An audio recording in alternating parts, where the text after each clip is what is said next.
Okay, with the carrots, we're going to cut the bottoms off and the tops. And then using your hand as a claw, we need to cut the carrots into slices. And what we want to do is make sure they're all roughly the same size. Please watch your fingers while you are cutting the carrots.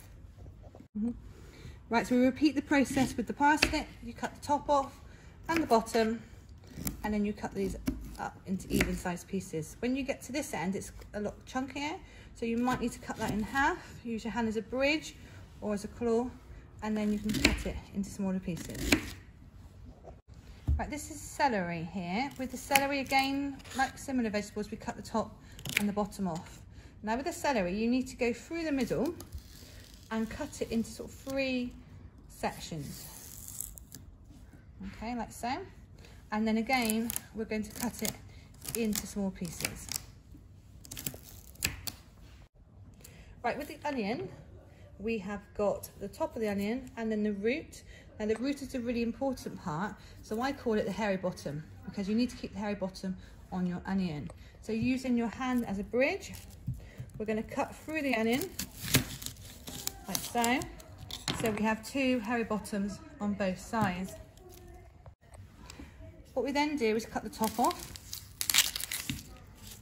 on both sides, and then we're able to peel the skin. Now with your onion, because we're making a chunky vegetable soup, we can allow our vegetables to be quite chunky. So you can see we've got the hairy bottom on here. Hand is a bridge, we're going to cut down towards the hairy bottom. Remember to watch those fingers.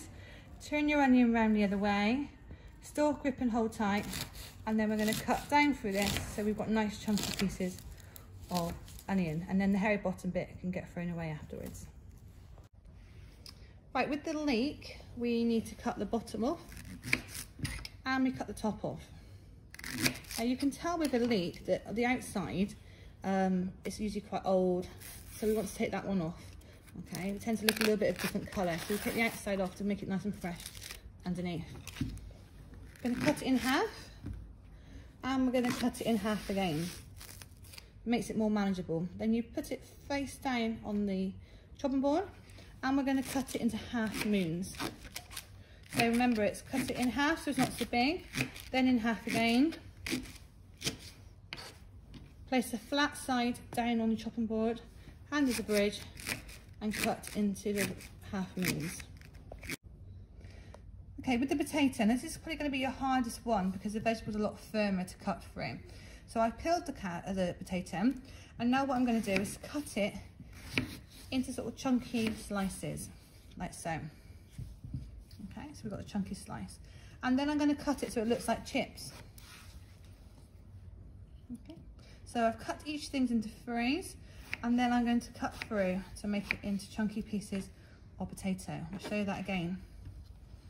So you take your slice, you cut it into 3, so you've got your chunky chips, and then you're going to cut the potato into cubes. Now what's really important is you try and make all your potatoes the same size, because they take a long time to cook. We want them all to cook at the same time. Okay, we're now going to start to cook your vegetables off. So we're starting off with the onion, and we're going to gently fry the onion in a pan with some oil for about 2 minutes. And what we're looking for is to get a little bit of colour on your onions and for them to start softening. Okay, so make sure you're using a wooden spoon. Just stir around, it's all coated in the oil, and leave it to cook for 2 minutes. After the 2 minutes, you're now going to add in all your other vegetables, like your potatoes, your leek, your carrots, and your parsnip. And you want to put that all the way around.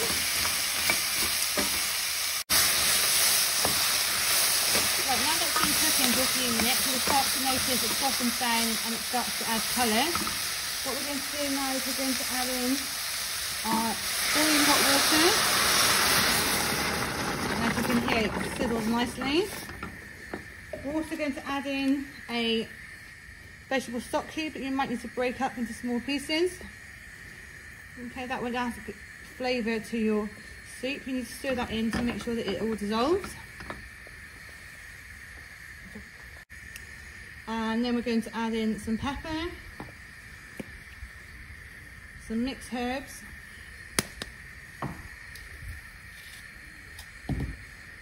and a little bit of salt. Make sure we stir it all round so that the stock cube dissolves and all the flavourings mix together. What we're looking for now is for it to come to a boil, which means lots and lots of bubbles and steam. As you can see then, we've got lots of bubbles. Okay, this is what we want to see. That means it's boiling. So we're giving it a stir, and now we're going to leave it for the vegetables to cook. What we need to do is turn the heat down slightly so it's a simmer. So I'm just going to reduce the heat down about 50%, and then the bubbles will start to slow down and just give us a nice gentle bubble. That will simmer for 5 minutes. Okay, so the last part of our recipe is to add in either some spaghetti, which I've broken up, or some small pieces of pasta. So after the 5 minutes, we're then going to add in our pasta and give that a stir around, and then that will take about 8 to 10 minutes now for the vegetables to finish off cooking and for the pasta to cook.